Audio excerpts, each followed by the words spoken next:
سبيل الدموع سبيل مريح تنهدى يا صاحي كي انسان کے پاس نہ جو چیز نئی نئی آتی ہے نا اس کے لیے اس کا جوش اور ہوتا ہے، اور جیسے جیسے اس چیز کو تھوڑا سا وقت گزرتا ہے پھر انسان کی طبیعت اس کے معاملے میں کچھ اور ہوتی ہے۔ بہت ساری چیزیں ہیں جن کے بارے میں ہم بہت جذباتی ہوتے ہیں، ان کے حصول کے لیے ہم بڑے اپنے دل کے اندر خواہشات کے سمندر اور دریا رکھتے ہیں، لیکن جیسے ہی وہ چیز حاصل ہو جاتی ہے پھر ہمارا وہ والا ذوق نہیں رہتا، وہ والی طبیعت نہیں رہتی، ہم کہتے ہیں بھئی یہ تو میرے پاس ہے۔ اسی طرح کا معاملہ بندے کا اسلام کے ساتھ ہے۔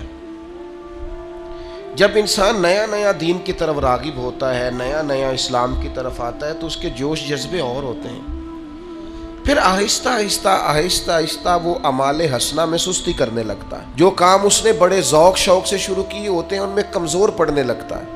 میں دیکھتا ہوں بہت سارے لوگ آتے ہیں، وہ ارادت میں شامل ہوتے ہیں، طریقت میں آتے ہیں، اور وہ کہتے ہیں پیر صاحب آپ نے حکم ہی کوئی نہیں کیا، آپ حکم کریں داڑھی بھی بڑی کر لی جائے، سر پہ پگڑی باندھ لی جائے، کھلا لباس پہن لیا جائے۔ تو میں کہتا ہوں اسی ترتیب سے آنا جس پہ پکا رہنا ہے۔ کچھ لوگ بڑی سپیڈ سے آئیں گے، وہ سارے کام کریں گے، لیکن خدا نہ خواستہ پھر اسی سپیڈ سے واپس بھی ہو جاتے ہیں۔ جذبات کا تلاطم جس تیزی سے آتا ہے اسی تیزی سے وہ واپسی کا بہاؤ کر لیتا ہے۔ آپ اس ذوق شوق سے آئیں جس پر قائم رہ سکیں۔ اب کریں کیا؟ اگر چیزیں طبیعت کے اندر پرانی ہو جائے تو اس کی تجدید کریں، اور روز اپنے دل کو تازہ کریں، روز اس چیز کی اہمیت کو سمجھیں، تھوڑی دیر کے لیے غور کریں کہ اگر یہ چیز میرے پاس نہ ہوتی تو پھر کیا ہوتا۔ تھوڑی دیر کے لیے غور کریں کہ اگر اسی حالت اسی کیفیت میں میں دنیا سے رخصت ہو گیا تو مجھے جواب کیسے دینا۔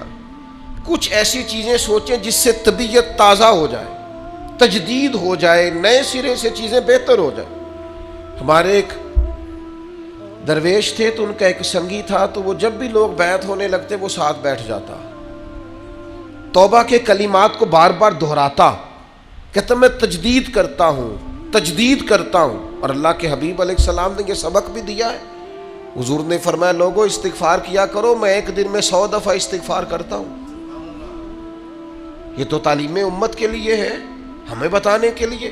تجدید کریں، بار بار اپنے دل کے اندر ایسی چیزیں پیدا کریں جن سے ایمان تازہ ہو۔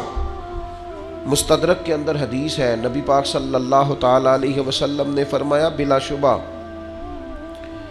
تم میں سے کچھ شخص ایسے ہوتے ہیں جن کے سینے میں ایمان اس طرح پرانا ہوتا ہے جس طرح جسم پر کپڑے پرانے ہوتے ہیں۔ تو یا رسول اللہ صلی اللہ تعالی علیہ وسلم پھر کیا کریں؟